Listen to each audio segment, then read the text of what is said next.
Bueno, tengan todos muy buenos días, jóvenes. Un gusto saludarles. En esta mañana vamos a dar inicio pues con lo que es el cuestionario del segundo trimestre.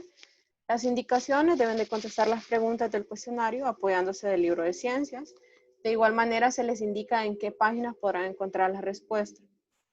Deben subir una fotografía con el cuestionario contestado a plataforma en actividades en un espacio habilitado que se denomina entrega de cuestionario, ¿verdad? Vamos a dar inicio con la primera pregunta, la cual dice de la siguiente manera. El principio de Pascal se enuncia así. A ver, esto es algo teórico que establece el señor Pascal y él lo determinó de esa forma. A ver, Adriana, por favor, ¿me podría ayudar con la respuesta? Si usted tiene algo que comentarme, pues con gusto, ¿verdad, mi niña? Ok, señor. Es la presión aplicada a un fluido confinado se transmite con la misma magnitud a todos los puntos de fluidos y a las paredes del recipiente que lo contiene. Muy bien, excelente, mi niña. Ese es el principio de Pascal. Se enuncia de esa forma, ¿por qué? Porque sabemos que un líquido que está contenido en un recipiente determinado se va a mantener de esa forma y va a recibir una fuerza contraria al momento de que se desarrolle o se desaloje un líquido de él, ¿verdad? Muy bien, excelente. A ver, siguiente pregunta. ¿Qué es una máquina hidráulica, Luis Ayala? Si me puede colaborar. Como referencia, en su libro podemos apoyarnos de la página 85, ¿verdad? Creo que la mayoría pues ya trabajamos en ese cuestionario. Si me pueden ayudar.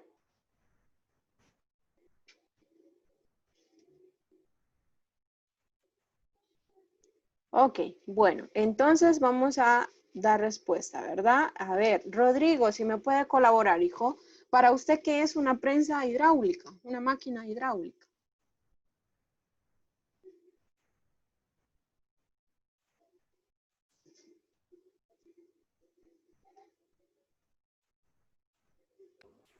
Es un aparato que funciona a partir del principio de que los líquidos son incomprensibles. Muy bien, hijo. Es un aparato que funciona a partir del principio de que los líquidos son incompresibles. A ver, cuando hablamos de incompresibilidad, estamos hablando de que los líquidos no pueden contraerse por sí mismos, necesitan de un recipiente para que se adapte a su forma. Y por tal razón se establece que son incompresibles, ya que de esta manera se determina. Muy bien, excelente, Rodrigo. Muchas gracias. Siguiente pregunta. ¿Cuál es el principio que enunció Arquímedes? A ver, Natalie, si me puede colaborar, hija. Página 88 de su libro, ¿verdad? Como referencia.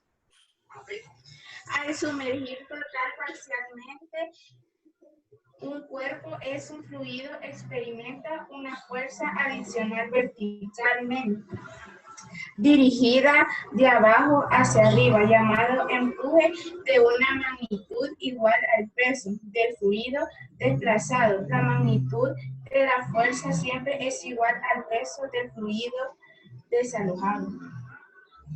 Muy bien, hija, excelente, muchas gracias. Ese principio es básico, fue enunciado por el señor Arquímedes, es la respuesta correcta, Natalie. Siempre que exista una fuerza, si usted coloca un objeto dentro de un recipiente con agua, obviamente va a desalojar cierto líquido, ¿verdad? ¿Por qué razón? Porque de esta manera se podría comprobar de que siempre usted le aplica una fuerza, va a existir una fuerza contraria hacia la parte superior del líquido que lo contiene. Excelente. Este principio fue enunciado por el señor Arquímedes, ¿verdad? Es de vital importancia y aplicado en la vida cotidiana. En cualquier depósito usted se está tomando un refresco y le aplica o le coloca hielo, obviamente el agua va a tender a subir y a medida pues se vaya derritiendo, vaya conservando su estado de agregación de la materia, pues entonces va a desalojar ese líquido, ¿verdad? Excelente, muy bien, hija. A ver, siguiente pregunta. ¿Qué es el átomo? Yesenia, ¿me puede ayudar con esta respuesta, por favor, hija?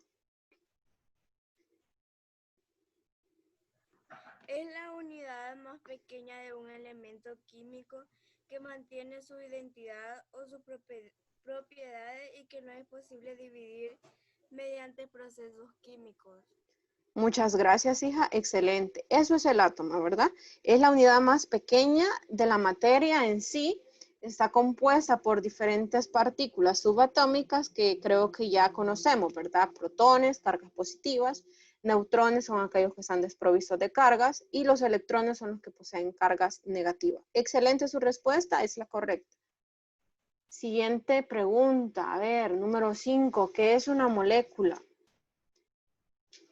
Teresa, por favor, hija, ¿me podría colaborar como referencia a página 98 de su libro, verdad?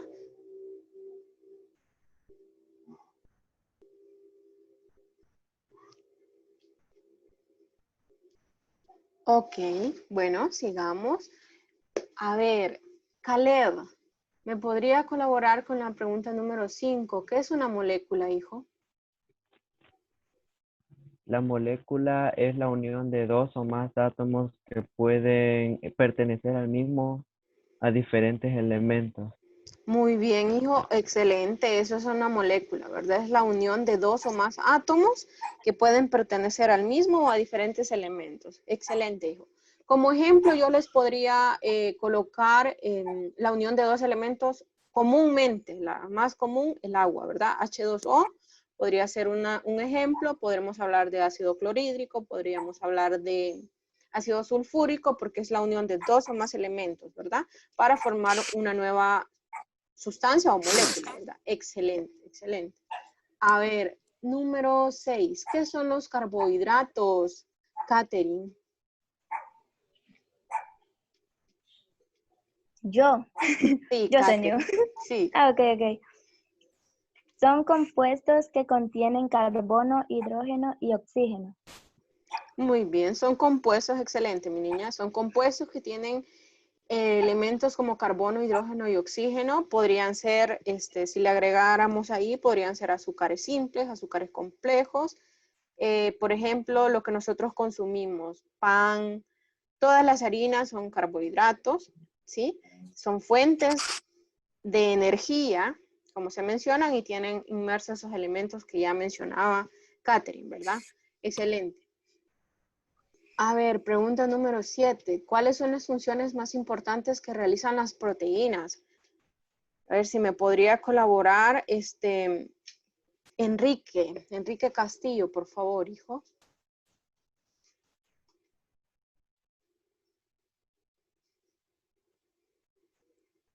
Enzimática, estructural, defensiva, hormonal y transporte.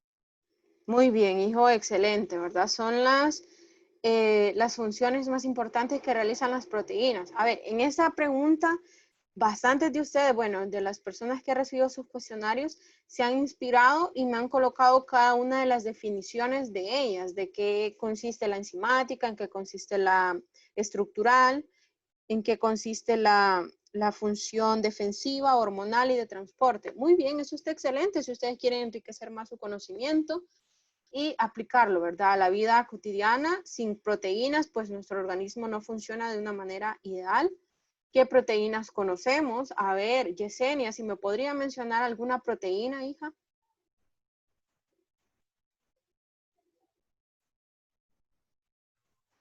Defensiva. Ok, defensiva, ok, vaya, esa es una de las clasificaciones. Muy bien, excelente. Aplicado a nuestra alimentación, pues podríamos mencionar, ¿verdad? Las proteínas, carnes blancas, carnes rojas, estamos hablando de pescado, carne blanca de cerdo, carne de res, esas son proteínas esenciales para nuestro organismo. Excelente. Continuemos. A ver, esa pregunta generó bastante confusión entre la mayoría, ¿verdad? Pregunta número 8. Biomoléculas involucradas en transmitir la información genética. A ver, ¿quién quisiera colaborar? Digamos Rodrigo, ¿verdad? Rodrigo, a ver, ¿cuáles son esas biomoléculas?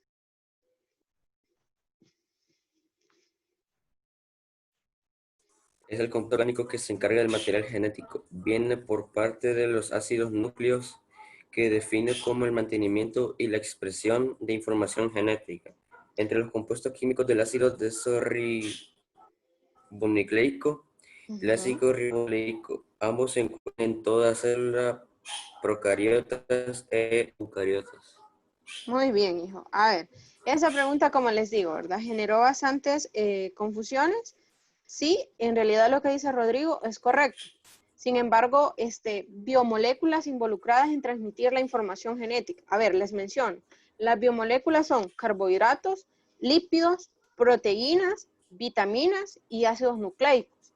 Pero la que se encarga de transmitir la información genética es específicamente los ácidos nucleicos. Entonces, la respuesta ideal sería los ácidos nucleicos. Está excelente lo que dijo Rodrigo. Pero, ¿por qué razón? Él lo mencionó. Ahí hay dos partículas esenciales, como es ADN y ARN, es decir, ácido desoxirribonucleico y ácido ribonucleico. Obviamente, entre esas dos se divide nuestra información genética como seres humanos. Entonces, lo que nos transmite la información genética son los ácidos nucleicos, son las biomoléculas involucradas. A ver, podemos corregir esa respuesta, ¿verdad? Para los que aún tenemos esa duda. Pero excelente, Rodrigo, muy bien.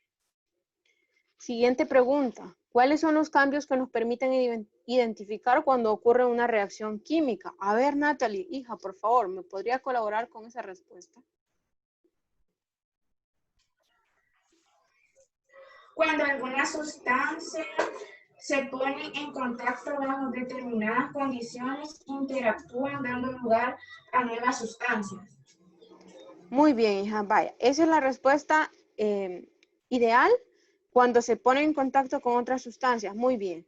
Recuerdan que en una clase yo compartí con ustedes un video con mi audio, ¿verdad? Con mi voz, en la cual yo les mencionaba cuáles eran específicamente. A ver, tenemos la formación de precipitado, el cambio de color, el cambio de temperatura y cuando el desprendimiento de gases. Esos son específicamente los indicios para poder identificar que se está desarrollando una reacción química, ¿sí? Así es que lo que dijo Natalie, excelente. Sin embargo, incorporemos estas características principales o esenciales, ¿verdad? Incorporemos ellos para poder identificarlas al momento del examen. Muy bien, excelente, Natalie. A ver, Fernando, hijo, ¿qué es una ecuación química? Es la representación por medio de las fórmulas y símbolos de lo que ocurren en una reacción química. Muy bien, hijo, excelente, ¿verdad? Es una representación de lo que ocurre en una reacción química, ¿sí? Eso es sumamente importante. Para que usted vea que se está desarrollando un proceso químico, tiene que haber una fórmula, una ecuación que me indique que se está desarrollando ese proceso. Así es que excelente, Fernando. La siguiente pregunta, ¿verdad? ¿Cuáles son los factores que influyen en una reacción química? A ver, Boris, si me podría colaborar, hijo, ¿cuáles son esos factores?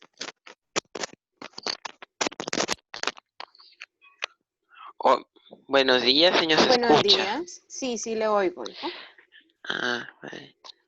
Son la concentración de temperatura, luz y catalizadores. Esa era la pregunta. Sí, hijo, muchas gracias. Gracias. Esa es la respuesta. A ver, ¿cuáles son los factores que influyen en una reacción química? Muy bien, es la concentración, la temperatura, la luz y los catalizadores. Los catalizadores son los que aceleran o disminuyen la velocidad en una reacción. Eso es de vital importancia para que un proceso químico se desarrolle de una manera más rápida. Excelente, muy bien. Vaya, y con esas preguntas voy a cerrar. Sara, ¿cuál es el área de la química que estudia la rapidez o la velocidad con que una reacción ocurre y los factores que la determinan? A ver, página 106 de su libro, ¿verdad? Como referencia. Hola, señor. Hola, hija. Hola, hola. Dígame. ¿Me puede repetir la pregunta, por favor? Con gusto. ¿Cuál es el área de la química que estudia la rapidez o la velocidad con que una reacción ocurre y los factores que la determinan? ¿Cuál es esa área de la química?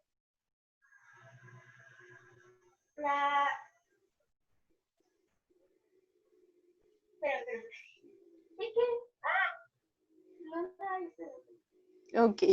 Bueno, entonces en lo que Sara encuentra la respuesta o se acerca a la respuesta, vamos a darle la oportunidad a Yesenia. A ver, Yesenia, ¿cuál es esa área de la química? Se denomina cinética química.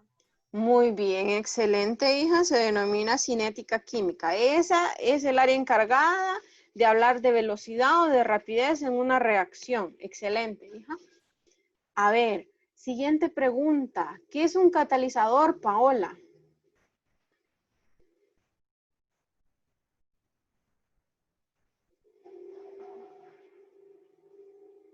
Ok.